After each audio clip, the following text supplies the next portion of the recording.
Hello everyone, welcome to my channel. Let's start today with our another chapter of history. Today we will start with chapter 9 Vital Villages, Thriving Towns, means important villages and growing towns. So we will start this chapter with Prabhakar at the blacksmith's shop. Prabhakar sat watching the smiths at the local shop. There was a small bench on which iron tools like axes and sickles were laid out, ready for sale. A bright fire was burning, and two men were heating and beating metal rods into shape. It was very hot and noisy, and yet it was fascinating to watch what was happening. Prabhakar बैठा हुआ था और local shop पे लोहारों को देख रहा था। फिर उसकी नज़र गई एक स्मॉल बेंच पे। यहाँ पे कुछ लोहे के टूल्स पड़े थे, रखे हुए थे सेल के लिए। फिर उसने देखा कि एक ब्राइट फायर बर्न कर दी है। क्यों? ताकि मेटल रोड्स को शेप दी जाए, एंड ये शेप दी जाती है हीटिंग एंड बीटिंग करके मेटल रोड्स की। ये सब प्रोसेस बहुत ही हॉट एंड नॉइजी प्रोसेस था। पर ये सब देख के प्रभाकर बहुत कुछ सोचा और उसको बहुत फैसिनेटिंग लगा ये process. Now we will start with iron tools and agriculture. We often take the use of iron for granted today. Things made of iron are a part of our daily lives. The use of iron began in the subcontinent around 3000 years ago. Some of the largest collections of iron tools and weapons were found in the megalithic burials. तो आजकल iron हमको as granted मिला हुआ है, पर इसका use कब शुरू हुआ था? इसका यूज बिगिन हुआ था अराउंड 3000 ईयर्स अगो। और सबसे ज़्यादा कलेक्शन है जो आयरन टूल्स एंड वेपन्स की देखने को मिली, वो हमको देखने को मिली मेगालिथिक ब्यूरियल के टाइम में। Around 2500 years ago, there is evidence for the growing use of iron tools. These included axes for clearing forests and the iron plowshare. Plowshare was useful for increasing agricultural production. लगभग 2500 years ago सबसे ज़्यादा use देखने को मिला iron tools का, जिसमें axis और iron प्लोशर included है, जो कि हेल्पफुल थे एग्रीकल्चरल प्रोडक्शन में। And here we have an image of iron tools. These are an images of iron tools. Other steps to increase production. First irrigation. तो और भी कुछ स्टेप्स यूज हुए एग्रीकल्चरल प्रोडक्शन के इंक्रीज में, वो था इरिगेशन। इरिगेशन का मतलब होता है supply of water to land और crops to help growth. Water की सप्लाई देना लैंड को या क्रॉप्स को ताकि उनकी ग्रोथ अच्छे से हो सके। एंड हिंदी में हम इसको बोलते हैं सिंचाई करना। The kings and kingdoms you have been reading about could not have existed without the support of flourishing villages. जो kings and kingdoms के बारे में हम पढ़ रहे हैं और पढ़ा है अभी तक, वो सब एग्जिस्ट नहीं करते अगर ये फ्लोरिशिंग विलेजेस नहीं होते, ये डेवलपिंग विलेजेस नहीं होते। While new tools and the system of transplantation increased production, irrigation was also used. नए टूल और ट्रांसप्लांटेशन का सिस्टम आया, जिसके बारे में हमने अपने लास्ट चैप्टर्स में देखा। उसके कारण तो प्रोडक्शन इंक्रीज हुआ ही, बट इरिगेशन का सिस्टम भी यूज किया गया बाद में। Irrigation works that were built during this time included canals, wells, tanks and artificial lakes. तो इरिगेशन प्रोसेस के लिए क्या क्या बनाया गया इस टाइम में? कैनाल्स, वेल्स, टैंक्स और artificial lakes. Who lived in the villages? There were at least 3 different kinds of people living in most villages in the southern and northern parts of the subcontinent. तो villages में रहता कौन था?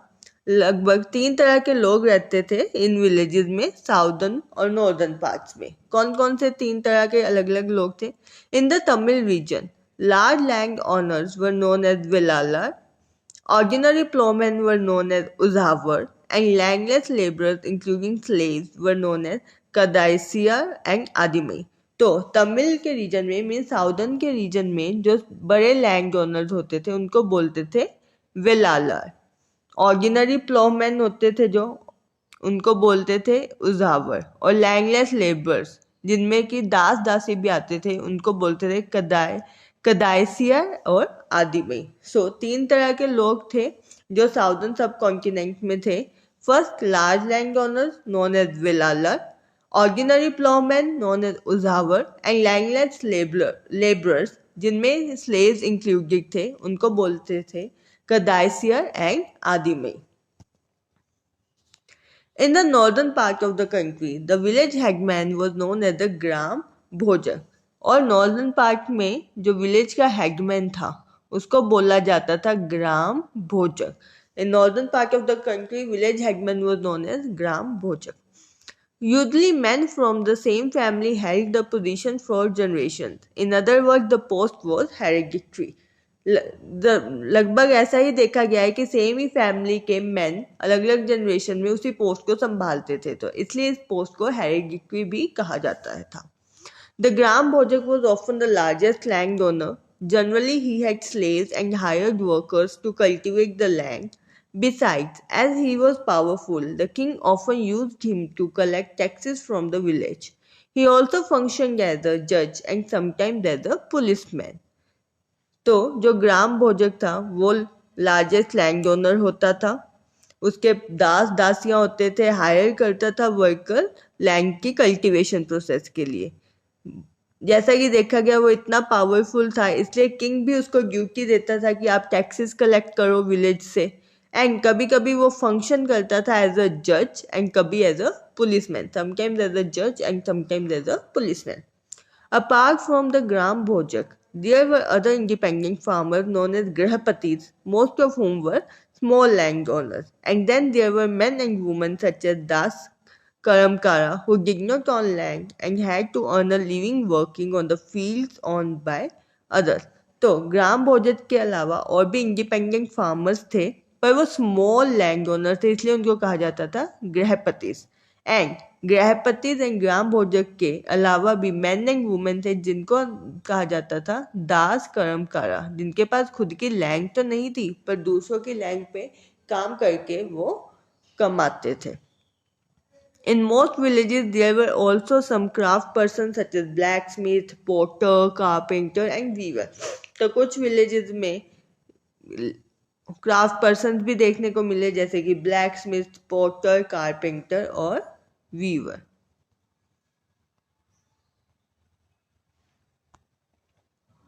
The earliest Tamil composition.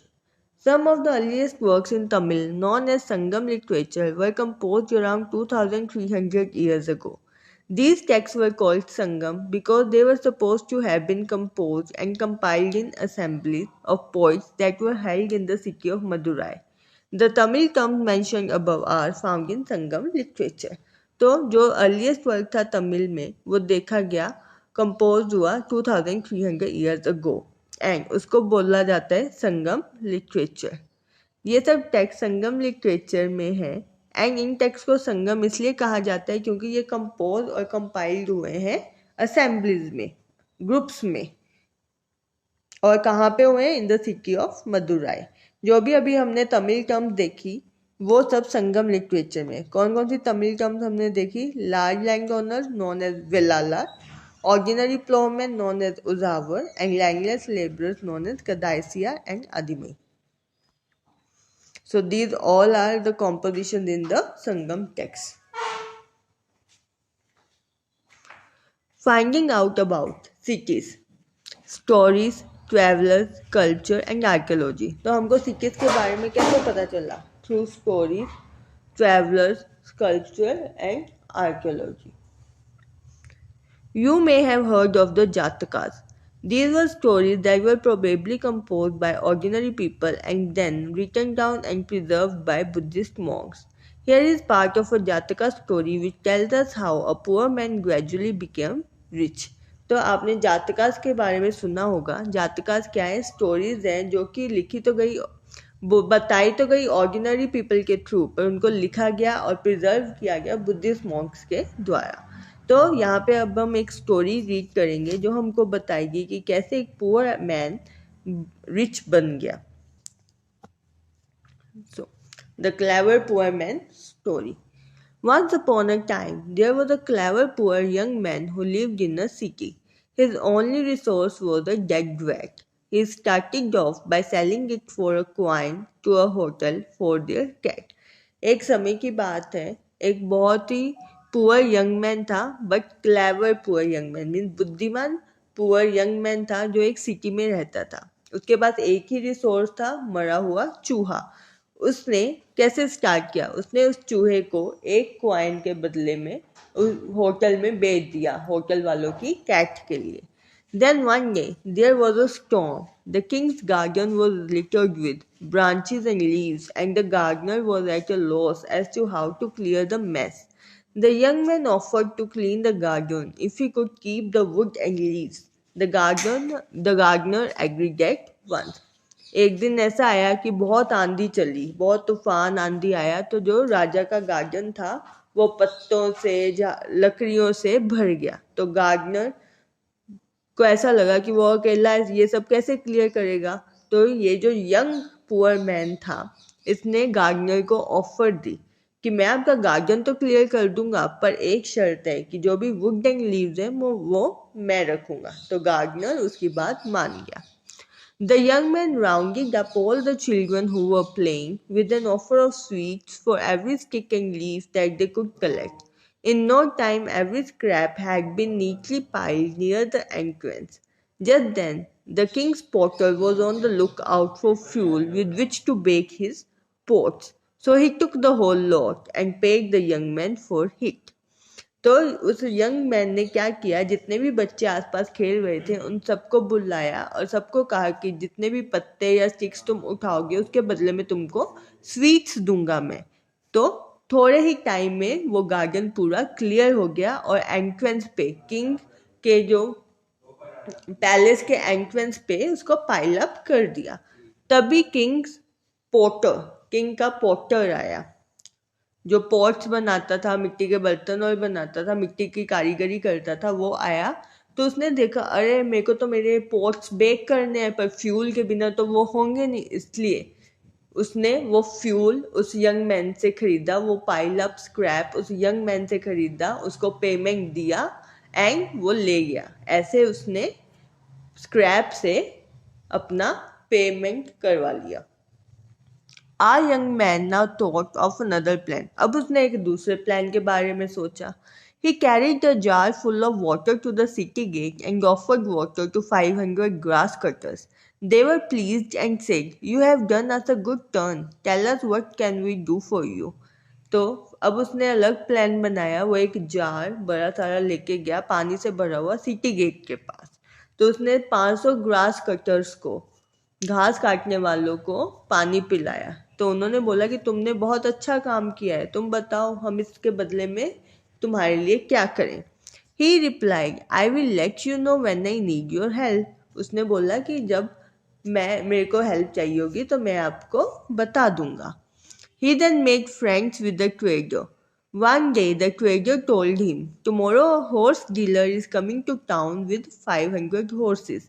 Hearing this, our young man went back to the grass cutters. He said, "Please give me a bundle of grass each, and don't sell your grass till mine is sold." They agreed and gave him 500 bundles of grass. When the horse dealer could not buy grass anywhere else, he purchased the young man's grass for 1,000 coins. फिर उस young man ने दोस्ती की trader से. एक दिन trader ने उसको कहा कि कल एक हॉर्स डीलर आ रहा है अपने टाउन में 500 हॉर्सेस को लेके. ये सुन के यंग मैन था, वो ग्रास कटर्स के पास गया और उनको बोला कि आप सब मेरे को एक एक बंडल ग्रास का दो, और अपनी ग्रास को तब तक मत बेचना जब तक मेरी ग्रास नहीं बिक जाए. तो वो सब मान गए और उन्होंने 500 बंडल ग्रास के दे दिए. क्योंकि 500 ग्रास कटर्स थे तो हर एक ने एक एक बंडल दिया. So it's total two 500 bundles of grass. जब हॉर्स डीलर को कहीं भी ग्रास नहीं मिली तो उसने यंग मैन की सारी ग्रास खरीद ली 1,000 कॉइन्स के लिए. एंड ऐसे हमने देखा कि जो क्लेवर पुअर मैन था वो बन गया rich. So this was the story of the clever poor man. We can use other kinds of evidence to find out about life in some of these early cities. Sculptors carved scenes depicting people's lives in towns and villages as well as in the forest. Many of these sculptures were used to decorate railings, pillars, and gateways of buildings that were visited by people. तो बहुत सारे evidence देखने को मिले जहाँ से हम early cities की लाइफ के बारे में जान पाए. मूर्तिकारों ने दृश्य उतारे लोगों की जिंदगियों के बारे में, lives of people in villages and town and also in forest. And बहुत सारे ऐसे स्कल्पचर्स हमको देखने को मिले रेलिंग्स की डेकोरेशन पे, पिलर्स पे और बिल्डिंग्स के गेटवे पे. Many of the cities that developed from about 2500 years ago were capitals of the Mahajanpads. As we had seen, some of these cities were surrounded by massive fortification wall. तो जितनी भी cities लगभग देखने को मिली वो सब development थी महाजनपद की कैपिटल की.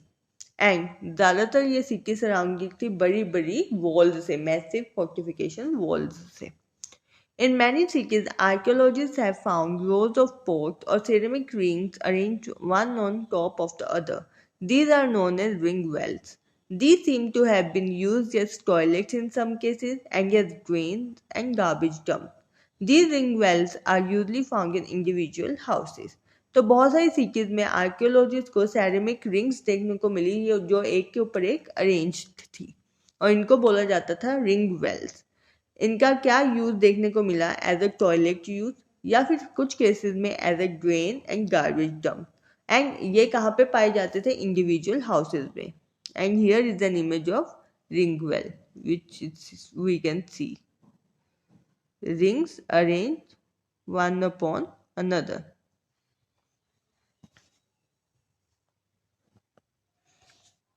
We have hardly any remains of palaces, markets, or of homes of ordinary people. Perhaps some are yet to be discovered by archaeologists. Others made of wood, mud, brick, and thatch may not have survived. हमारे पास कुछ ज़्यादा तो बचा नहीं palaces, markets या ordinary people के Holmes के बारे में, क्योंकि ज़्यादातर होम्स पैलेसेस सर्वाइव ही नहीं कर पाए क्योंकि वो बने हुए थे वुड, मड ब्रिक और थैच के. Another way of finding out about early cities is from the accounts of sailors and travelers who visited them.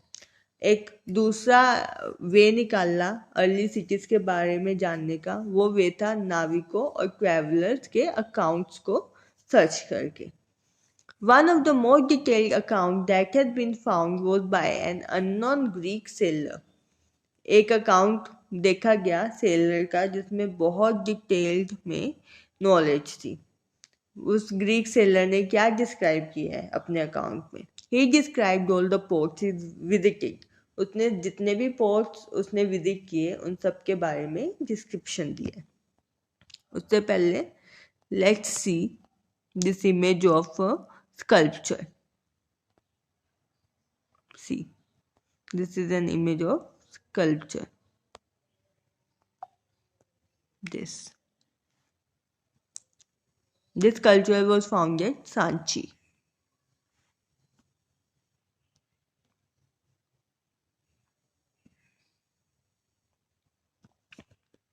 So he also gave the description of Bharuch or Barigaza. Let's see the story of Barigaza, the Greek name for Bharuch, and Bharuch is in present-day Gujarat. The Gulf is very narrow at Barigaza and very hard to navigate for those coming from the sea. तो वो seller क्या बताते हैं हमको बैरीगाजा और बरूच के बारे में कि जो डीप इनलेट था सी का वो ऑलमोस्ट सराउंडेड था लैंड से, उसको बोलते हैं gulf. Deep inlet of sea almost surrounded by land. जो गल्फ था बैरीगाजा का वो बहुत छोटा था, बहुत स्मॉल विथ का था और बहुत हार्ड था उसको देखना उनके लिए जो सी के थ्रू आ रहे थे. Ships had to be steered in by skillful and experienced local fishermen who were employed by the king. Ships को वही लोग चला सकते थे जिनको किंग ने एम्प्लॉय किया था। एंड वो किंग ने किसको एम्प्लॉय किया था? स्किलफुल और एक्सपीरियंस लोकल फिशरमैन को। The imports into Barigaza were wine, copper, tin, lead, coral, topaz, cloth, gold and silver coin. Imports कौन से आते थे बैरीगाजा में? Wine, copper, tin, lead, coral, topaz, cloth, gold and silver coin. And exports क्या जाते थे? Export from town included क्या क्या था एक्सपोर्ट्स में? Plant from the Himalayas, Ivory, agate, carnelian, cotton, silk and perfumes. Special gifts were brought by merchants for the king. These including vessels of silver, singing boys, beautiful women, fine wine and fine cloth. Merchants king के लिए कुछ special gifts भी लाते थे and वो gifts थे silver vessels, singing boys, beautiful women, fine wines and fine cloth. Now we will see about coins. Archaeologists have found several thousands of coins belonging to this period. The earliest coins which were in use for about 500 years were punch-marked coins. Archaeologists ने बहुत सारे अलग अलग coins के बारे में बताया and जो सबसे पहले coin यूज हुए about 500 years ago वो थे punch-marked coins. And this is an image of punch-marked coins. So, punch-marked coins were generally rectangular or sometimes square or round in shape, either cut out of metal sheets or made out of flattened metal globules. The coins were not inscribed but were stamped with symbols using dies or punches. Hence, they are called punch-marked coins. These coins are found over most parts of the subcontinent and remained in circulation till early centuries CE. So punch mark coins ज़्यादातर rectangular या कभी कभी square या round shape में भी होते थे। ये या तो मेटल शीट को कट करके या फिर फ्लैटेंड मेटल ग्लोब्यूल्स के बने होते थे। कॉइन्स पे कोई इंस्क्रिप्शन नहीं थी पर स्टैम्प होते थे ये सिंबल से यूजिंग डाइज और punches. We can see symbols here, इसलिए इनको बोलते थे पंच मार्क कॉइन एंड इनका यूज अर्ली सेंचुरी सीई तक हो रहा था।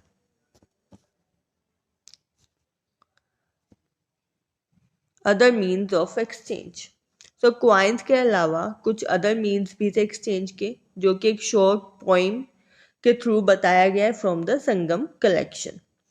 As they carry the white paggy of their land to exchange it for the salt of another, crossing the long roads in cars through sands white as moonlight, taking whole families who hate to be left behind, the departure of the salt merchants leaves the empty city.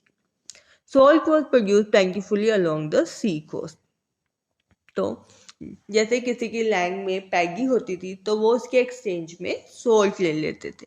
यही इसमें बताया गया other means of exchange, means food के बदले food item.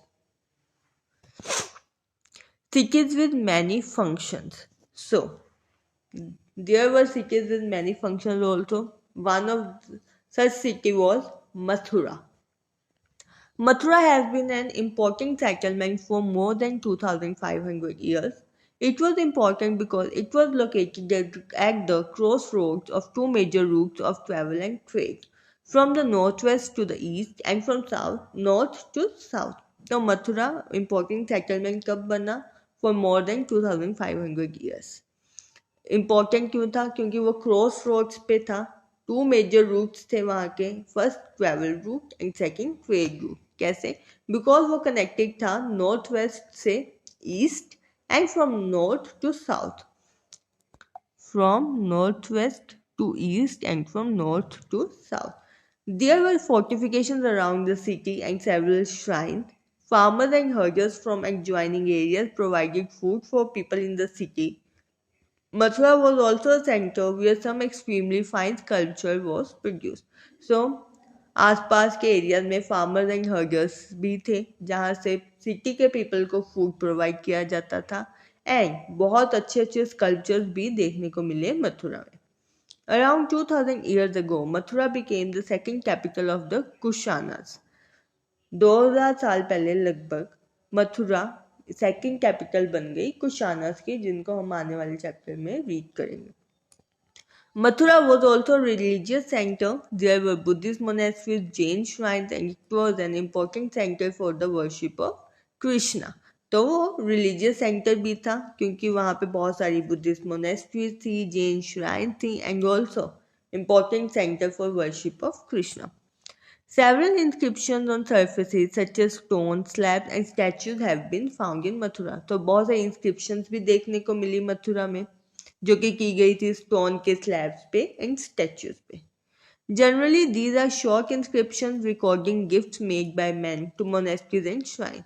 पर ये छोटी सी inscriptions थी जहाँ पे हमको देखने को मिला कि लोगों ने गिफ्ट्स कौन से बनाए थे shrines and monasteries के लिए. These were made by kings and queens. तो ये किन लोगों ने के द्वारा बनाए गए थे? Kings and queens, officers, merchants, craft persons who lived in the city. For instance, inscriptions from Mathura mention goldsmiths, blacksmiths, weavers, basket makers, garland makers, perfume. तो इंस्क्रिप्शंस जो मथुरा में देखने को मिली वहाँ पे क्या पाया गया उन इंस्क्रिप्शन में किन किन लोगों के बारे में देखा गया? Goldsmith, blacksmith, weavers, basket makers, garland makers and perfumers. Crafts and crafts persons. We also have archaeological evidence for crafts. हमको आर्कियोलॉजिकल एविडेंस मिला क्राफ्ट के बारे में भी.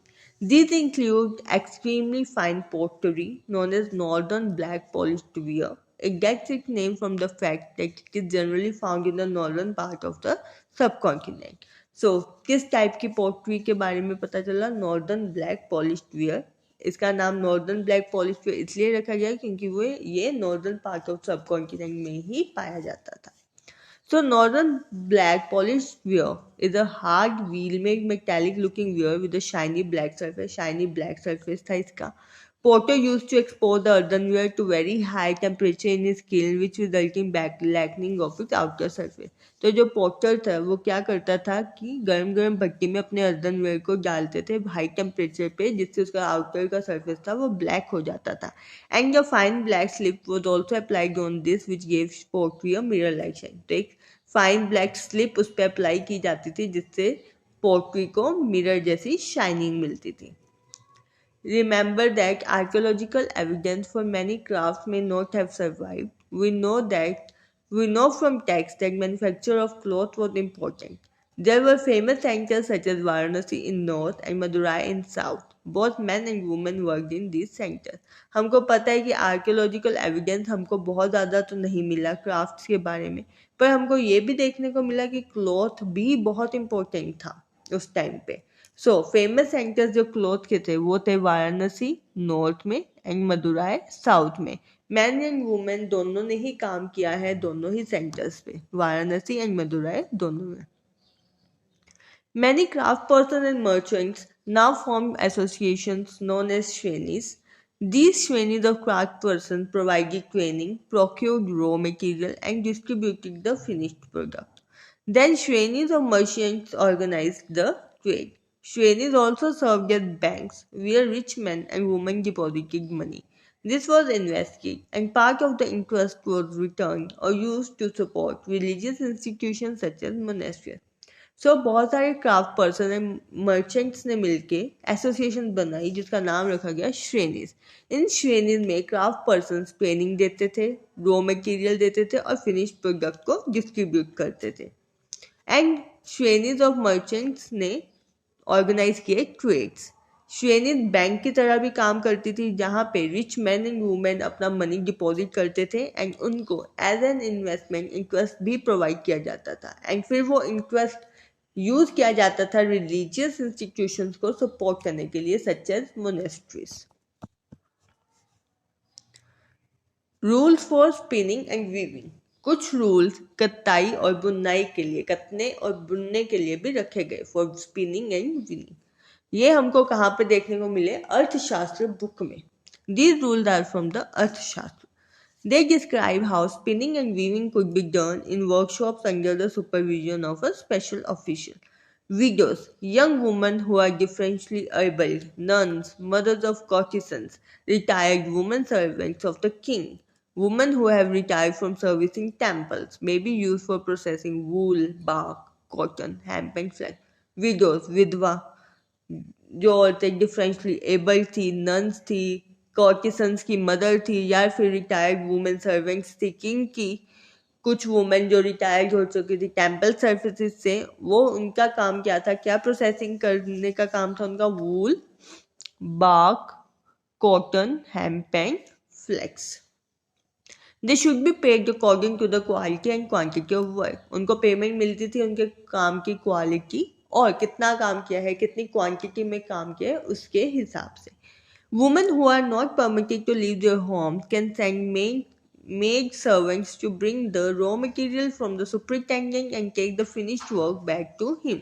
जिन औरतों को घर से बाहर निकलने की इजाज़त नहीं थी, वो अपने सर्वेंट्स को भेजती थी कि सुपरिटेंडेंट से रॉ मटेरियल लेके आए एंड देन वो फिनिश प्रोडक्ट कंप्लीट करके वापस भेज देती थी.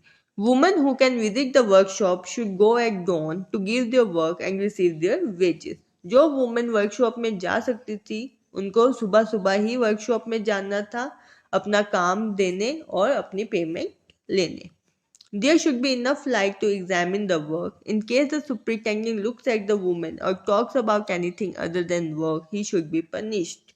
But इतनी सुबह होनी चाहिए थी कि कुछ लाइट हो जिसमें उनके वर्क को सुपरवाइज किया जा सके. एंड अगर सुपरिटेंडेंट उस वुमन से बोलता था या फिर उसकी तरफ देखता था काम के अलावा, तो उसको भी पनिशमेंट दी जाती थी. If a woman does not complete her work, she will have to pay a fine and her thumbs can be cut off. लेकिन अगर एक वुमेन अपना काम कंप्लीट नहीं करती थी तो उसको या तो फाइन भरना पड़ता था और कभी कभी ऐसा भी होता था कि उसके थम्स को ही कट कर दिया जाता था. A closer look at Arika Megdu. So, between 2200 and 1900 years ago, Arika Megdu was a coastal settlement where ships unloaded goods from distant land. So 2022 2200 और 1900 साल के बीच में आरिका मेगडू एक ऐसा कोस्टल सेटलमेंट बना जहाँ पे शिप्स गुड्स को अनलोड करती थी जो कि दूर दूर से लाए जाते थे. A massive brick structure which may have been a warehouse was found at the site. एक बहुत बड़ा ईंटों का स्ट्रक्चर देखने को मिला जिसको हम गोदाम कह सकते हैं उस साइट पे, आरिका मेगडू साइट पे. Other finds include pottery from Mediterranean region such as amphorae and stamped red glazed pottery known as Aretinware which was named after a city in Italy. तो अदर क्या क्या देखने को मिला वहाँ पे? मेडिटेरेनियन रीजन से एम्फोरे और आरेटिनवियर जिसका नाम रखा गया इटली की सिटी के पीछे. This was made by pressing wait clay into a stamp mould. गीली क्ले को एक सांचे में दबा के ये बनाया जाता था. There was yet another kind of pottery which was made locally, though Roman designs were used. एक अलग तरह की पोटरी भी थी जो देखने को मिली पर उसमें रोमन डिजाइन यूज होते थे. लोकल पोट्री थी but design were Roman. Roman lamps, glassware and gems have also been found at the site. इस साइट पे, आरिका मेगडू साइट पे रोमन लैम्प्स, ग्लासवेयर और जेम्स भी देखने को मिले.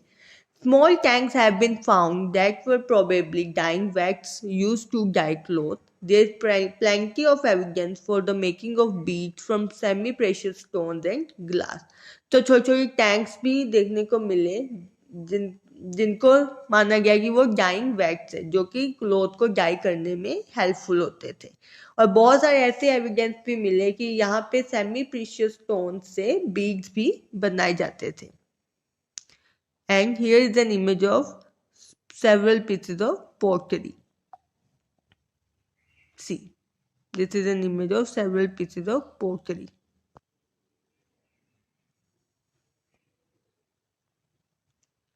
And इसके ऊपर तमिल ब्राह्मी इंस्क्रिप्शंस भी हैं. अब हमने देखा कि सब कॉन्टिनेंट में क्या हो रहा था, बट एल्सवियर वर्ल्ड में क्या चल रहा था उस टाइम में. Let's see. Rome is one of the oldest cities in Europe and developed around the same time as the cities in the Ganga Valley. Rome एक बहुत पुरानी सिटी है यूरोप की एंड वो उसी टाइम पे डेवलप हुई जब ये सिटीज डेवलप हो रही थी गंगा वैली में. Rome was the capital of one of the largest empires, one that spread across Europe, North Africa and West Asia. Rome capital था बहुत सबसे बड़े empire का जो कि spread था Europe, North Africa and West Asia में. Augustus, one of the most important emperors who ruled about 2000 years ago, said that he found Rome a city of brick and made it into a city of marble. He and later rulers built temples and palaces. Augustus जो कि बहुत important emperor था उस time का, उसने क्या बोला कि उसने रोम को ढूंढा है, पर कैसे ढूंढा था, ईंटों की सिटी से, पर उसने इस सिटी को चेंज कर दिया into city of marble. And उसके बाद बहुत सारे रूलर्स ने रोम में टेम्पल्स एंड पैलेसेस भी बनाए. They also built huge amphi theatres. उन्होंने बहुत बड़े एम्फी थिएटर्स भी बनाए. Amphi theatre means open Arena surrounded by tyres of seats where citizens could watch all kinds of shows, and public baths भी बनाए where people met and relaxed. Public bath में अलग अलग टाइम था man and woman के लिए. Huge एक्यूडक्ट्स भी बनाए गए means channels to supply water were built to bring water to the city for baths, fountains and toilets. And here we complete our chapter 9, Vital Villages and Thriving Towns. If you have any doubt, you can ask me in the comment section. If you all like my video, then kindly subscribe to my channel Naveen Chahat Lifelines and also like, comment and share. Thank you for watching.